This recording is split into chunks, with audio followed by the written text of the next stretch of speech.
초청되어져서 식탁에 이제 앉게 되는데, 어떤 데 가게 되면 이렇게 식탁에 레저베이션 테이블이 딱 돼 있어가지고 이렇게 그 명 이름이 있다든지 그래서 그 자리에 가서 앉으면 되는데, 어떤 경우에는 아무런 표시도 없고 해서 자리들은 여러 개 있는데 어디 가서 앉아야 될지 몰라서 뱅글뱅글 돌다가 오늘 이 성경에 있는 본문의 말씀이 생각이 나서 문 앞에 옆에 탁 앉았던 그런 경험이 있었습니다.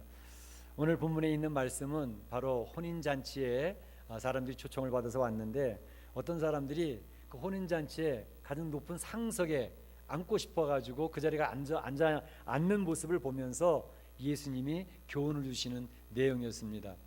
유대인의 그 식탁 예절을 보게 되면 보통 이제 3인용 테이블을 이렇게 쭉 붙여가지고 U자형으로 이렇게 만들어서 손님들이 이렇게 자리 배치를 하게 되는데, 가장 중요한 손님, 가장 주빈이 되는 분을 가운데 앉혀드리고, 그 다음 중요한 분은 왼쪽에, 그리고 그 다음 중요한 분은 오른쪽에 이렇게 앉히면서 그 좌석의 배치를 보면서 순서가 높으신 분부터 이렇게 차례대로 쭉 앉히는 그런 것이 유대인의 식탁 예절이 되어져 있습니다.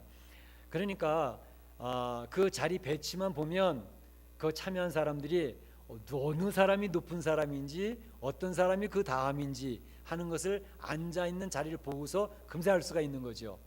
그러니까 사람들은 좀 이렇게 비슷비슷하면 좀 그래도 높은 자리에 앉고 싶어서 그 자리에서 앉는 그러한 모습들이 아마도 있었던 모양이에요.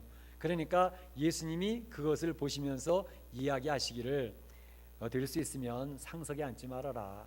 그저 끝자리에 앉아 있다가 올라오라 그러면 그때 옮기더라도 상석에 앉아 있다가 야, 저 옆으로 좀 비켜주세요 얘기하면 얼마나 민망하겠니. 그러니까 상석에 앉지 말고 끝자리에 앉아 있다가 그렇게 민망함을 당하지 않도록 그렇게 해라 하는 말씀을 오늘 본문에서 이야기를 하고 계시는 것이죠. 오늘 성경에 보게 되면 그 높은 자리에 앉는 것을 굉장히 좋아했던 그런 부류의 사람들이 있었습니다. 그 사람들이 누구냐 하면 아마 바리새인들이었던 것 같아요. 바리새인들은 이렇게 높은 자리에 앉는 걸 좋아했는 것 같아요. 마태복음 23장 5절 7절에 보게 되면 그런 내용이 나와 있어요. 바리새인들은 사람들에게 보이고자 하여 잔치의 상석과 회당의 상자와 시장에서 문안받는 것을 좋아하느니라. 예수님 말씀하시는 거죠. 바리새인들은 잔치에 이렇게 와도 사람들 많이 있는 데서 내가 높아 그러고 앉는 자리, 그 자리를 좋아했던 것 같아요. 또 회당에서 앉아도 어느 자리가 높은 자리, 그 자리에 앉는 것을 굉장히 좋아했던 것 같아요. 시장에서도 많은 사람들이 보이는 가운데 사람들이 와서 손 붙들고 악수하면서 아유 선생님 안녕하세요 인사, 그러면 그 인사받고 그러는 게 많은 사람들 앞에서 자기가 존귀한 자라고 하는 것이 드러나는 것을 즐겨했던 것 같습니다. 그러니까 예수님이 그 얘기를 하시면서 말씀하신 것이죠. 그런데 바리새인들만 이렇게 높은 자리에 앉는 것을 좋아했을까라는 생각을 한번 해봤습니다. 바리새인들만 특별히 그랬을까? 사실은 성경에서 그런 것에 주는 힌트들이 여러 가지 나옵니다.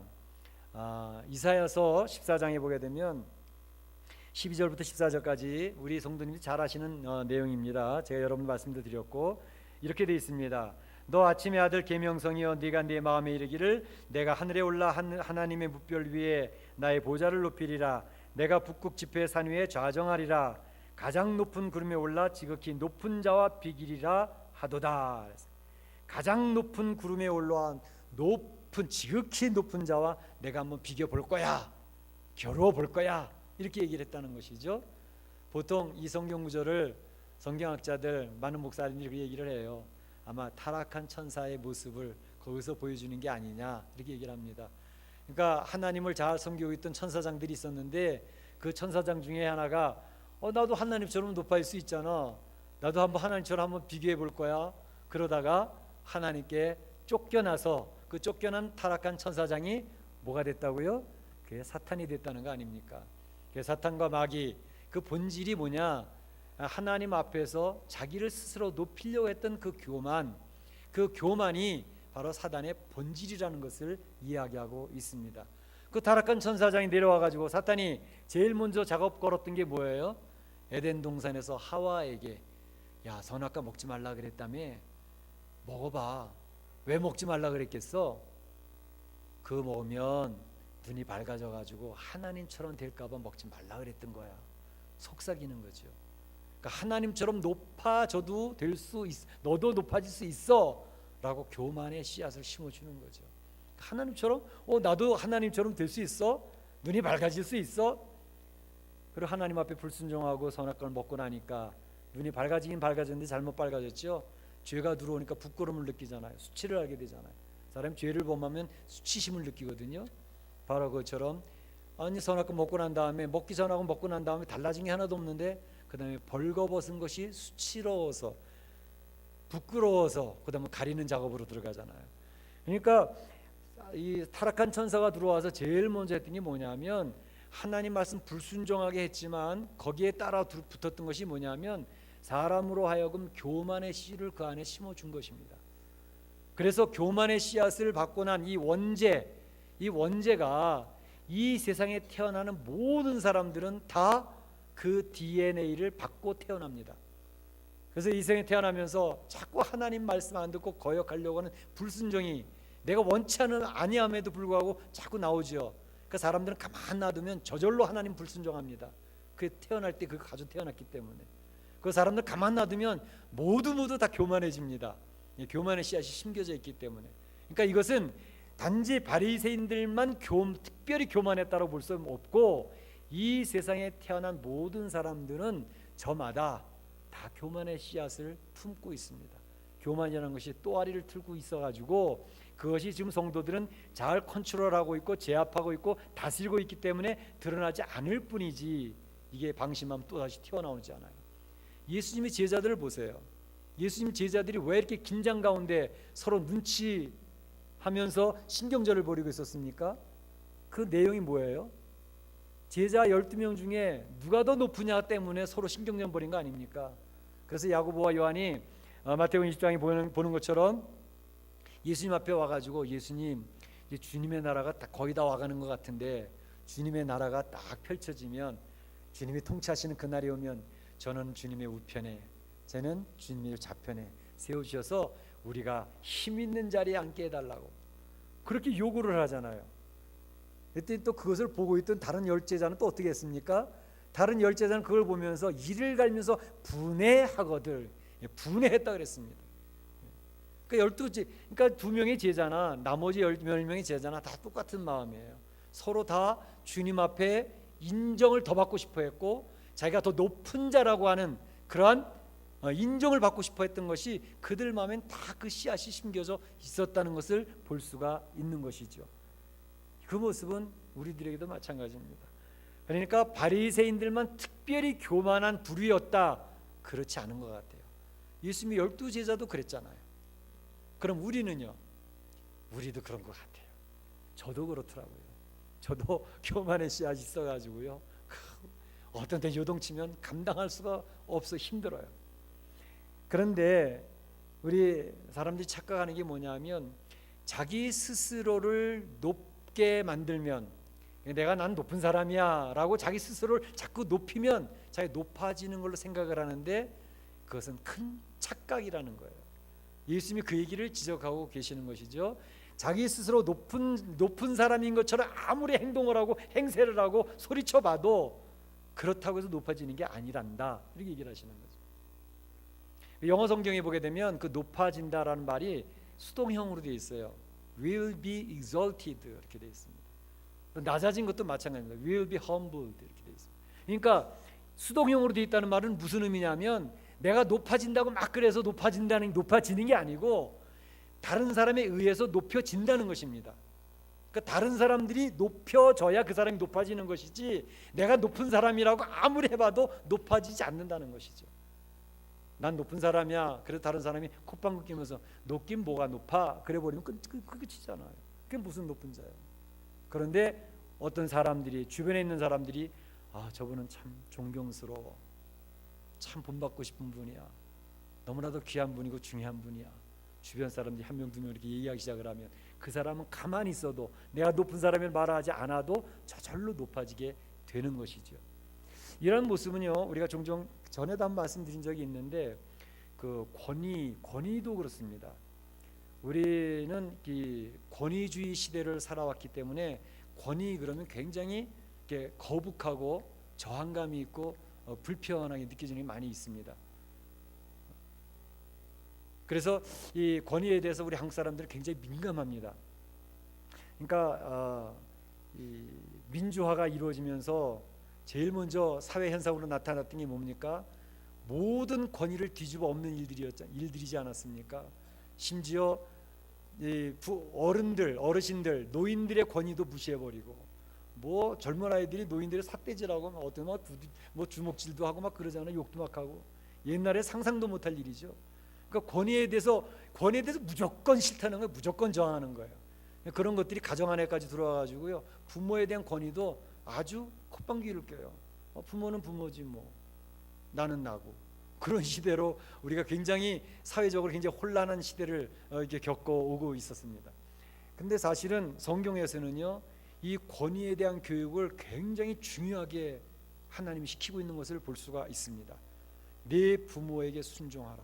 부모에 대한 권위에 대해서 성경 얼마나 강조합니까? 자녀들에게 내 부모의 권위에 순종해야 된다. 왜 그러냐면요, 하나님은 가정에서 부모에 대한 권위의 훈련이 잘 된 사람이 교회에서도 교회의 권위에 순종을 하고요, 그거 훈련이 잘 된 사람이 하나님에 대한 권위를 인정하고 예수님을 영접하고 하나님 말씀 따라가는 것이 그렇게 어렵지가 않고 잘 따라가게 되어 있습니다. 그런데 가정에서 가장의 권위가 무너진 가정, 부모의 가정이 세워지지 않고 무너진 가정은요, 자녀들이 하나님 믿기가 무지무지 힘듭니다. 그 과정에서 권위 교육을 제대로 못 받았기 때문에 부모님의 권위가 그게 뭔데? 부모님을 알기를 우습게 하니까, 그러니까 모든 권위에, 교회 권위, 사회 권위, 이 세상의 모든 권위에 대해서 굉장히 부정적이에요. 그래서 어떤 그런 가정에 자랐던 어떤 청년들이 예수님을 믿게 되는데 통곡을 하면서 예수님을 영접하더라고요. 우리 아버지 나는 꼴 보기 싫다고, 우리 아버지는 나의 원수라고 그러던 사람이 예수님을 영접하려는데 그 권위 문제 딱 부딪히니까 예수님을 영접을 못하는 거예요. 나중에 예수님 영접할 때 그 자기의 부모에게, 그럼에도 불구하고 부모에게 순종해야 되는 것이 자녀된 모습이라는 것을 깨달으면서 통곡을 하고 회개하면서 부모님에게 가서 죄송하다고 고백하고 회개하고, 그리고 교회 권위, 하나님의 권위를 받아들이는 그런 안타까운 모습들이 있었습니다.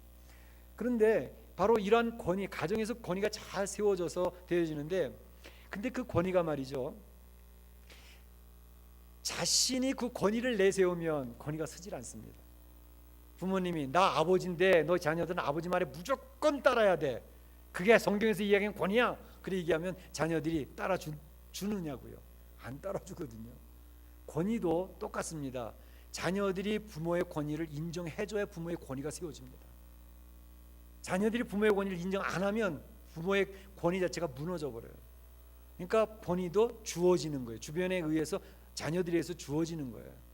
내가 권위 있다라고 얘기해도 소용이 없습니다. 그것 교회에서도 마찬가지입니다. 목사님이 나 권위 있어, 내 말, 성도들은 목사의 말을 들어야 돼, 아무리 소리쳐 보세요. 성도들이 그 목사에 대해서 그 권위를 인정하지 않는데 안 돼요. 그러니까 그 권위도 주어지는 거예요. 그런데 바로 그렇기 때문에 권위는 굉장히 중요하고 굉장히 존중해야 되는 것인데, 문제는 권위 의식이 이제 문제가 되는 거죠. 권위와 권위 의식은 다릅니다. 권위는 말씀드렸던 것처럼 주변의 사람들이 인정을 해줌으로 높여지는 거예요. 세워지는 거예요. 그런데 권위 의식은 주변 사람 어느 누구도 그 권위를 인정하지 않아요. 그런데 자기 스스로가 나는 내 권위를 인정해야 돼, 내 권위를 알아줘, 내 권위를 세워줘, 자기 스스로 권위를 이야기하면 그거는 권위가 세워지는 게 아니라 권위 의식이 되어져 버립니다. 저항감이 생깁니다. 바로 여기서 예수님이 그것을 가르치고 있습니다. 높은 자가 되는 것은 내가 스스로 자기를 아무리 높여봐도, 스스로 높은 자인 것처럼 아무리 해봐도 절대 높아지지 않는다는 거예요. 높아지는 것은 주변 사람들이 높은 자로 대우해줘야 높아진다는 것입니다. 그것을 얘기하고 있어요. 근데 사단은 자꾸 우리 스스로에게 너는 존귀한 자거든, 넌 높아져야 돼, 너처럼 높은 자가 어디 있어, 너처럼 중요한 자가 어디 있어, 네가 모인 그룹에서 너는 가장 중요한 자야, 그렇게 얘기를 하는데 반은 맞고 반은 틀렸습니다. 왜냐하면 맞는 말은 뭐냐면, 우리 성도들, 우리 인생의 존재는 한 명 한 명 한 명 모두 굉장히 존귀한 존재들입니다. 굉장히 소중한 존재들입니다.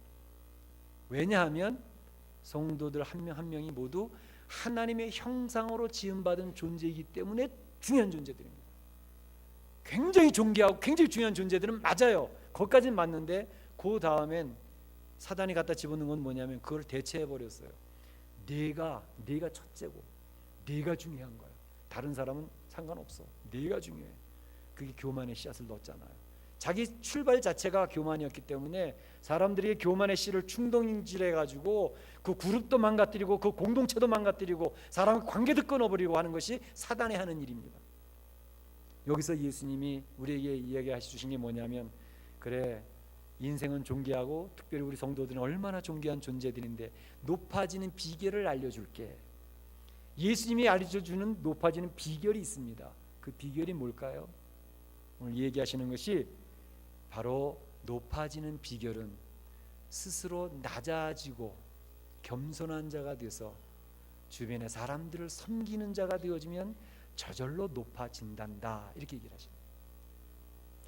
자기를 쳐서 낮추고 겸손해져서 주변에 있는 사람을 높이면 주변 사람들이 너를 자꾸 높인다니까. 그게 비결이야. 그게 방법이라고. 성경에서 계속 강조되는 중요한 성도들의 삶의 패턴입니다. 그런데 예수님은 그 말씀만 하신 게 아니라 본인 스스로가 그렇게 모델 케이스로 보여주셨습니다. 어떻게 해요? 사실 예수님처럼 높으신 분이 어디 있어요?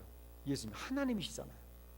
하나님이신데 하나님이 하나님의 자리를 내려놓고 이 땅에 내려오시는 거예요. 그것도 가장 비천한 자리를 내려오시고 무덤까지 내려가시잖아요. 땅속으로까지 내려가시잖아요. 그리스도의 낮아지심, 그리스도의 높아지심, 교리에 나오는 거죠. 그런데 바로 예수님이 낮아지시는데 거기서 빌립보서 2장의 6절, 7절, 8절, 9절에 보면 그렇게 얘기되어 있습니다. 그는, 예수님을 이야기합니다. 그는 근본 하나님의 본체시나 하나님과 동등될 것을 취하지 아니하시고 자기를 비워 종의 형체를 가지셨대. 자기를 비우시고, 예수님이요 하나님인데 자기를 비우시고 종처럼 낮아지셔서 복종하시는데 죽기까지 복종하셨으니, 이렇게 되어 있습니다. 예수님의 모습, 우리 성도들에게 제시하는 모델입니다. 죽기까지 복종하셨으니, 9절 말씀이 우리에게 오늘 주시는 교훈이에요. 빌립보서 2장 9절에 뭐라 그랬냐면 하나님이 그를 지극히 높여 그랬습니다. 자꾸 낮아지시는, 예수님이 자꾸 낮아져 땅속까지 들어가시니까 하나님이 그분을 지극히 높여서 막 올려가지고 하나님 지극히 높이셔 심판주로 세우시잖아요. 바로 예수님이 그런 삶을 사셨습니다. 우리 성도들의 그것을 이야기하고 계십니다. 신앙의 길이라고 하는 것은 바로 예수님을 닮아가는 삶이 아니겠습니까? 예수님을 닮아가는 삶이잖아요. 예수님이 우리들에게 보여준 삶의 모습은 그거였습니다. 마가복음 10장 45절에서 얘기하셨지요. 인자에 온 것은, 인자 예수님이죠, 섬김을 받으려 함이 아니라 도리어 섬기려 하고 많은 사람을 위하여 자기의 목숨을 대속물로 주려 함이었더라. 그렇게 말씀하고 계시잖아요. 예수님의 삶이 그랬는데 우리 성도들의 그 삶을 본받으라고 이야기하고 계시는 것이죠. 예수님의 섬김은 예수님이 좋아했던 사람 섬긴 게 아니었습니다. 우리는 보통 나한테 잘해주고 나한테 참 좋아하고 그리고 내가 참 좋아하는 그런 사람은 제가 얼마든지 기쁜 마음으로, 자원하는 마음으로 잘 섬길 수가 있어요. 그렇지 않습니까? 내가 좋아하는 사람은 잘해주고 싶잖아요.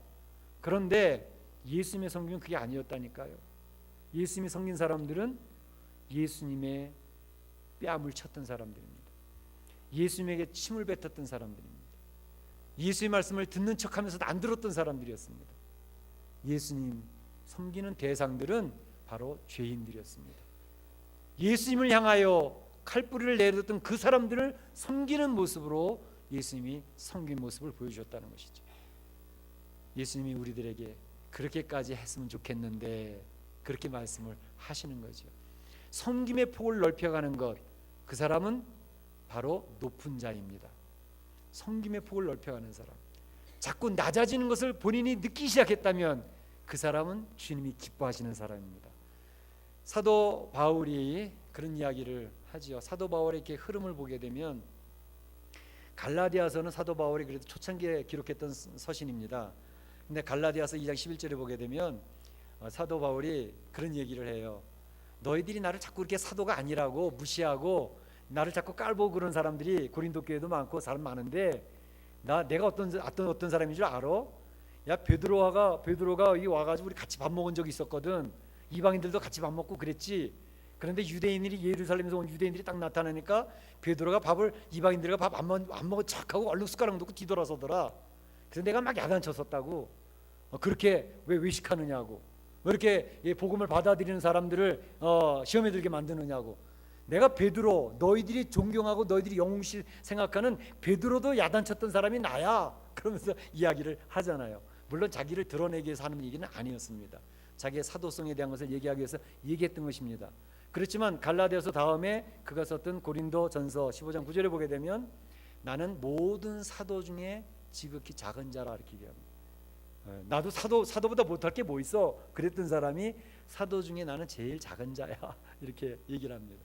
그 다음에 쓴 게 에베소서 3장 18절에 보게 되면 그 다음에는 모든 성도들 중에 가장 작은 자가 나요 이렇게 얘기를 합니다. 그 뒷부분에 나중에 쓴 책입니다. 그러니까 점점 그 흐름이 갈수록 자기를 자꾸 자기가 낮아지는 모습을 이야기하고 있지 않습니까? 그리고 그가 순교하기 바로 직전에 쓴 책이 디모데후서입니다. 디모데후서 1장 12절을 보게 되면 그가 고백하는 내용이 나는 죄인들 중에 죄인입니다. 죄인들 중에 내가 우두머리입니다. 죄인들 중에 내가 괴수입니다 라고 이야기를 하고 있어요. 사도 바울이 행하셨던 모든 일도 잘 알잖아요. 하나님 나라를 위해서 생명 걸고 뛰었던 사람입니다. 표대를 바라고 힘을 다하여 땀을 뛰었던 사람입니다. 근데 그가 죽기 바로 직전에 고백한 내용은 나는 죄인 중에 죄인이고 죄인 중에 괴수라고 얘기를 하고 있어요. 얼마나 낮아져 있습니까? 바로 이게 우리가 가야 될 신앙의 모습을 보여주고 있는 것 같지 않습니까? 우리는 사도 바울처럼 예수님처럼 이렇게 낮아진 자를 내려가는 것이 신앙생활을 바로 하고 있는 거구나 라는 것을 볼 수 있지 않습니까? 사실 이제 우리 장로님들도 뽑고 또 안수집사님들, 권사님들도 세우고 그냥 일꾼들을 중직해서 세워야 되는데 많은 분들이 착각하는 게 있어요. 뭐냐면 평신도로 있다 집사 되고 집사도 있다가 권사나 또 안수집사 되고 그래서 장로 되고 그러면 자꾸 내가 높아지는 걸로 생각하는 분들이 많이 있어요. 물론 세상 사람들이 그래요. 많이 높아졌네. 그 교회에서 그렇게 높아졌어. 이렇게 얘기를 하니까 우리들도 세상적인 가치관을 가지고 높아진 걸로 착각을 해요. 착각입니다. 높아진 게 아니라 사실은 제가 중직자라고 했잖아요. 중요한 직분자라는 뜻보다는 무거울 중자를 의미해서 이제 더 책임이 무거워진 사람들이다. 그러니까 무거워진 사람이니까 밑바닥으로 깔리는 거예요. 지나가면서 평신도들도 짓밟고 또 다른 사람들도 짓밟고 억울한 일 당하고 속상한 일 당하고 그런 사람들이 바로 중직자들입니다. 그런 사람들이 되는 거예요. 그런데 중요한 것은 그분들은 많은 사람을 섬겨 나갑니다. 그러니까 내가 섬기는 사람의 폭이 2명이냐 3명이냐 아니면 10명이냐 20명이냐 그거에 따라서 그 사람이 어떤 사람인가가 정해져요. 그러니까 평신도들은 들어오자마자 섬길 사람이 없어요. 다른 사람들이 섬겨주지요. 그러나 집사님 정도 되면 벌써 섬기는 사람이 1명 2명 생깁니다. 돌봐주고 이렇게 살펴주고 교회 빠지면 왜 빠졌냐고 전화도 해주고 그런 사람 생기죠. 근데 벌써 구역장이 목장장이 되잖아요. 그 목장을 섬기잖아요. 그 집 식구들 가정들 그 가정에 어려운 일이 뭐가 있나 살펴봐야 되고 또 어려운 일 찾아가서 또 기도해주고 벌써 섬김 벽이 넓어졌잖아요. 벌써 교회 안수집사 정도 되면 교회 성도들 전체를 살피기 시작을 합니다. 장로님 되면 성도들 가정에 있는 문제들이 머릿속에 쫙 계속 지나가는 거예요. 그 가정 어려운 문제 있는데 어떻게 하지? 이거 빨리 풀어줘야 될 텐데. 저 집은 지금 애기 낳는데 어떻게 하지? 빨리 잘 돼야 될 텐데. 그러니까 이 중직자라는 것은 성도들을 섬기는 폭이 그만큼 넓어졌다는 것을 의미해요. 많은 성도들 섬기고 있으면 그 사람은 그 교회 리더가 맞습니다. 중직자라는 이름을 가졌는데 섬기지 않잖아요. 그럼 그 사람은 중직자가 아닙니다. 리더가 절대 아닙니다. 많은 사람을 섬기고 있는 그 사람이 리더입니다. 그런데 그런 일을 하면서 굉장히 힘들 때 많이 있어요. 억울한 일도 많고. 근데 중요한 사실은 예수님이 우리에게 가르치는 비결은 많은 사람을 섬기면 속상한 것도 힘든 거 있지만 하나님이 주시는 희열이 있습니다. 예수님이 주시는 기쁨이 샘솟는 기쁨이 있습니다. 다른 사람들한테는 짓밟히는데 억울한 일도 당하고 비난도 당하는데 주님이 주시는, 주님이 공급하시는 기쁨과 만족과 평안을 맛보기 때문에 많은 사람을 섬기면서도 웃고 있는 것입니다. 웃을 수가 있는 것입니다. 우리 사랑하는 성도들이 그렇게 되시기를 축복합니다. 축복합니다. 남이 모르는 희한한 기쁨들이 있어요. 그게 신령한 기쁨들이에요. 하나님 그런 기쁨을 공급하십니다. 이번 주간에 우리 집사님이 생명의 삶 우리 홈페이지에 동영상 하나를 딱 띄웠어요. 근데 그 동영상이 굉장히 감동적이에요. 한번 여러분들이 동영상 들어가서 한번 찾아보시면 여기저기 있으니까 한번 보시면 될 거예요. 누구냐 하면 우리 유현진, 몸담고 있는 다저스, LA 다저스 구단의 1번 투수 클레이턴 커셔라고 하는 그러한 투수 이야기입니다. 저는 그냥 사실은 그 동영상 보기 전까지 그 친구 야구 잘하는 친구야 그냥 그렇게만 알았는데 동영상 보고 제가 깜짝 놀랐다니까요. 야, 이 사람이 정말로 하나님이 함께하는 사람이구나 하는 게 확 느껴졌어요. 왜냐하면 지금 88년생이에요. 나이도 어리잖아요. 그런데 뭐 연봉은 뭐 말할 수 없는 뭐 거금이죠. 손으로 셀 수 없을 엄청난 거금의 연금을 받는 사람이에요. 명예도 있지요. 돈도 있지요. 편안하지요. 젊었지요. 무엇 하나 부족할 게 없잖아.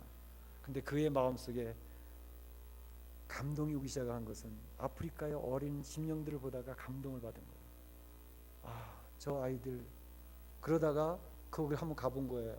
가서 보니까 눈빛이 반짝반짝 빛나는 어린 소녀가 있었는데 에이즈에 선천적으로 에이즈에 걸려가지고 너무너무 힘들어하는 모습을 보면서 그를 돕기 시작을 한 거예요. 근데 아무리 도와도 물질적인 도움을 줘도 그걸로 뭐가 만족이 안 돼. 나이가 깨닫는 것은 예수 그리스도의 복음이 들어가야 되는구나. 그것을 깨달으면서 예수 그리스도의 복음을 증거할 수 있는 고아원을 잠비아 그 수도에다가 세웠습니다. 그리고 고아 아이들을 모아놓고 예수 그리스도를 증거하기 시작합니다. 그리고 본인이 이 시즌이 얼마나 바빠요. 그건 뛰는 것마다 돈인데, 근데 그 비시즌, 그러니까 훈련받은 그 비시즌 한 달씩 내가지고 한 달씩 거기 가서 봉사를 하고 오는 거예요. 신혼여행도 글로 갔어요. 와, 굉장히 감동적이더라고요.